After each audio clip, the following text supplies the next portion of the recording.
Congress party आणि ज्यांनी ज्यांनी विरोधात मतदान केलं 211 खासदारांनी, त्या 211 खासदारांनी आणि काँग्रेस पार्टीने भ्रूण हत्या केली. हे मोदीजींनी जे म्हटलं ते योग्य आहे.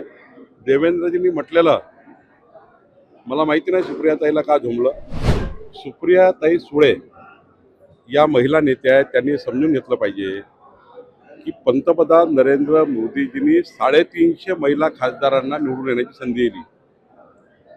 महाराष्ट्राच्या विधानमंडळात 160 महिलांना निवडून येण्याची संधी होती. मला हे सांगा की जर इतक्या मोठ्या महिला संसदेमध्ये आणि विधानमंडळात आल्या असत्या तर या देशाचं चित्र काय असतं. त्या 70 कोटी महिलांच्या भावना प्रश्न सभागृहात मांडता आले असते. आणि म्हणून जे पंतप्रधान मोदीजींनी म्हटलं की काँग्रेस पार्टी आणि ज्यांनी ज्यांनी विरोधात मतदान केलं 211 खासदारांनी, त्या 211 खासदारांनी आणि काँग्रेस पार्टीने भ्रूण हत्या केली. हे मोदीजींनी जे म्हटलं ते योग्य आहे. देवेंद्रजींनी म्हटलेलं मला माहिती नाही सुप्रियाताईला का झोंबलं. त्यांनी अशा पद्धती का कराव्या, त्यांनी असं का बोलावं हे मला कळत नाही. सुप्रियाताईंनी उलट महिला आरक्षणाच्या बाजूने त्या ठिकाणी राहिलं पाहिजे. ते सांगतात आहे संभ्रम निर्माण करताय 2023चा.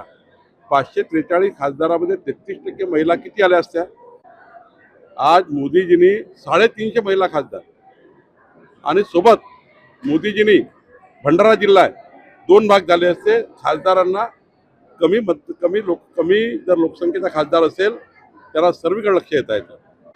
लोकसभेच्या खासदाराचं जे सीमांकन आहे, परिसीमन आहे, ते झालंच नाही आहे. आणि त्यामुळे 40 लाख लोकांचे मतदारसंघ आहेत, 40 लाख मतदाराचे मतदारसंघ आहे. आणि त्यामुळे मला असं वाटतं की देवेंद्रजींनी मांडलेली भूमिका, प्रधानमंत्री मांडलेली भूमिका ही खऱ्या अर्थाने आमच्या 70 कोटी महिलांकरता आहे. आणि ज्यांना ज्यांना झोंबलं असेल त्यांना खऱ्या अर्थाने आता जनता ही त्यांना दाखवून देणार आहे घरचा हवा. हे जेव्हा निवडणुकीला उभे राहतील, हे जेव्हा ज्यांनी 211 खासदारांनी ज्यांनी विरोधात मतदान केलं आहे, हे जेव्हा निवडणुकीला उभं राहतील तेव्हा त्यांना घरी जावं लागेल. देशाची जनता यांना माफ करणार नाही. कारण यांनी 350 महिला खासदारांना संसदेमध्ये येण्यापासून थांबवलं आहे. 150च्या वर महिलांना विधानसभेत येण्यापासून थांबवलेलं आहे. यांना खऱ्या अर्थाने घरचा हवा, घरचा रस्ता ही जनता दाखवणार आहे.